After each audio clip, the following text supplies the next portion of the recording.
إلهي لست للفردوس أعلى ولا أقوى على النار الجحيم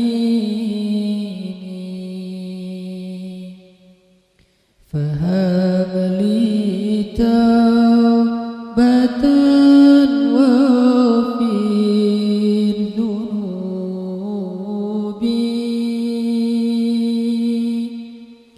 فإنك غافر الذنب العظيم.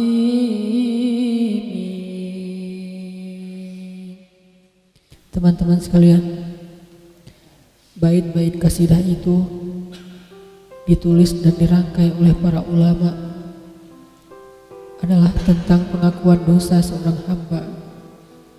Ketika seorang hamba berada di puncak penyesalan dan merasa tahu diri bahwa dia adalah seorang hamba yang kotor, sehingga dia mengatakan, Ilahi lastu lil firdausi ahla.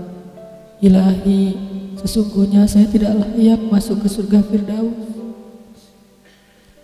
Saya kotor, saya hina, saya penuh cela, saya banyak aib, saya banyak dosa.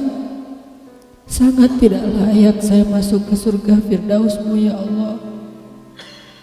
Tidak ada satupun amal yang bisa saya banggakan sehingga menjadi jalan bagi saya masuk ke surga Firdaus-Mu ya Allah. Kita harus merasa diri kita rendah di hadapan Allah. Itulah kenapa kita sujud. Dan Allah suka kepada orang yang merendahkan diri di hadapannya. Itulah kenapa Allah suka kepada hamba yang bersujud. Seandainya pintu surga itu terbuka dengan kunci amal solih, saya tidak punya kuncinya ya Allah. Saya beramal solih tetapi belum layak untuk membuka pintu surga. Saya sholat, saya puasa, saya tarawih, saya sedekah, tapi semua itu belum cukup untuk membuka pintu surga karena keterbatasan amal solih saya. Masih banyak kesalahan dalam amal-amal yang saya kerjakan karena saya bodoh ya Allah. Lalu bagaimana nasib saya kelak di akhirat ya Allah? Jika ditimbang-timbang, sungguh kedurhakaan saya lebih sering daripada istighfar saya ya Allah. Saya tidak pantas menjadi penghuni surga ya Allah. Wala aqwa 'alan naril jahimi. Tetapi saya juga tidak akan kuat dengan azab neraka jahim-Mu ya Allah. Karena sesungguhnya tidak ada satupun dari makhluk-Mu yang sanggup merasakan azab neraka. Semuanya takut kepada neraka-Mu ya Allah. Jangankan 1 tahun, jangankan 1 bulan, jangankan 1 hari, sedetik pun tidak akan sanggup ya Allah. Karena saya mendengar sesungguhnya Rasulullah SAW bersabda, azab yang paling ringan bagi penduduk neraka adalah dipakaikan baginya sendal terompah dari api yang membakar kakinya sampai mendidihkan kepalanya. Itulah azab yang paling ringan di neraka untuk orang yang paling ringan berbuat dosa. Bagaimana dengan saya ya Allah? Dosa saya banyak, saya pernah durhaka kepada ibu bapak saya. Itu saja sudah cukup bagi saya mendapatkan azab yang lebih besar di neraka, dan saya tidak sanggup ya Allah. Saya pernah durhaka kepada ibu saya marahi ibu saya karena satu kesalahan. Padahal saya lebih sering berbuat salah dibandingkan ibu saya. Tapi ibu memaafkan saya. Ketika di waktu kecil saya memecahkan barang-barang ibu saya memungut barang-barang itu sambil tersenyum, membelai kepala saya, mengatakan nasihat-nasihat yang baik. Sama sekali ibu saya tidak marah kepada saya saat itu. Tapi ketika telah dewasa, tidak sengaja ibu saya yang sudah tua renta kadang memecahkan barang saya, merugikan sedikit saja dari harta saya marah seperti setan ya Allah. Saya bentak ibu saya ya Allah, bahkan kadang membuat ibu saya terluka, kaget, takut. Pantaskah seorang ibu merasa takut terhadap anak yang dia kandung 9 bulan, yang dia lahirkan dengan taruhan nyawa, yang dia susui dengan darah dagingnya, yang dia didik, dia jaga, yang dia berjaga di malam hari tidak tertidur demi untuk menjaga anaknya dari seekor gigitan nyamuk? Pantaskah ibu merasa takut terhadap anaknya sendiri? Cukup satu dosa besar saja durhaka kepada ibu membuat saya pantas masuk api neraka. Belum lagi dosa saya kepada ayah, ketika saya berdebat habis-habisan di hadapan ayah saya, hanya ketika ayah saya menasihati saya dengan satu nasihat sederhana. Saya debat ia, seolah-olah wawasan saya lebih banyak, ilmu saya lebih banyak, pergaulan saya lebih luas, pendidikan saya lebih tinggi, padahal semua itu saya dapatkan hasil dari perjuangan dan pengorbanannya. Ketika keduanya sudah menjadi tua dan lemah, kadang keduanya rindu kepada saya, ya Allah. Mereka memberi kami pesan, ya Allah. Mereka bertanya, bagaimana kabarmu anakku? Tapi kami tidak peka. Hati kami tertutup dengan ego dan sombong. Kami tidak bisa membaca teks itu dari perasaan mereka. Kami hanya membaca teks mereka dan tidak segera membalasnya.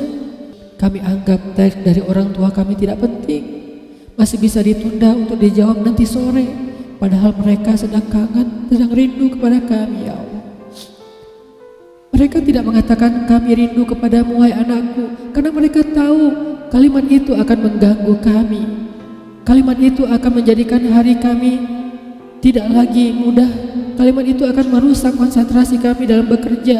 Kalimat itu akan menghalangi banyak urusan kami, sehingga mereka menahan diri. Mereka hanya bertanya, apa kabar kami?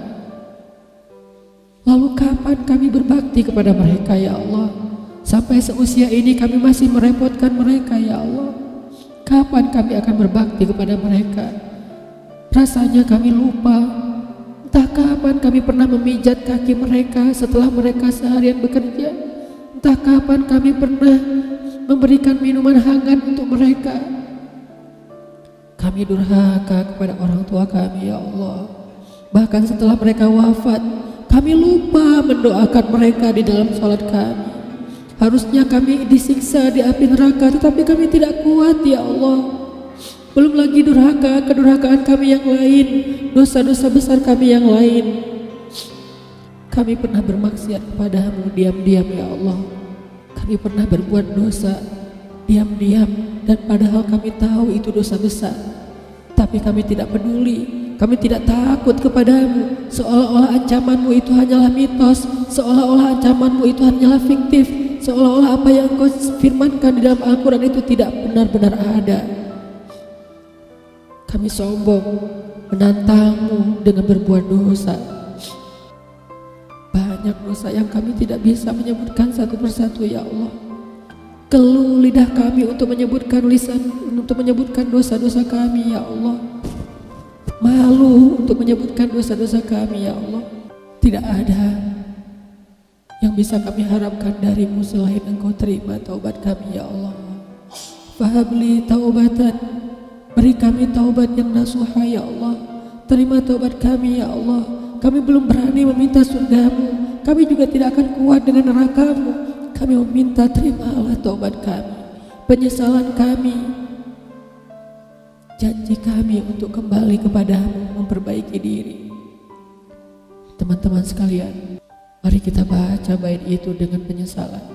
Kita baca bait itu seolah-olah kita sedang curhat kepada Allah Subhanahu wa Ta'ala. Ilahi ilas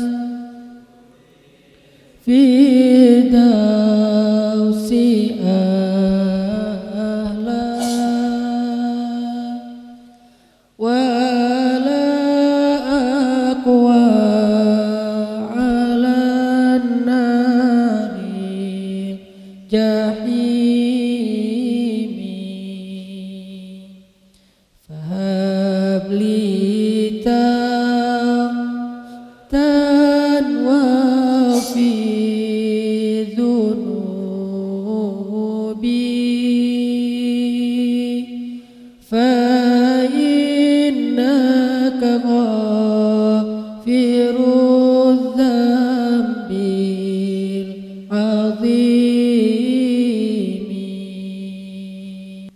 فهب لي توبة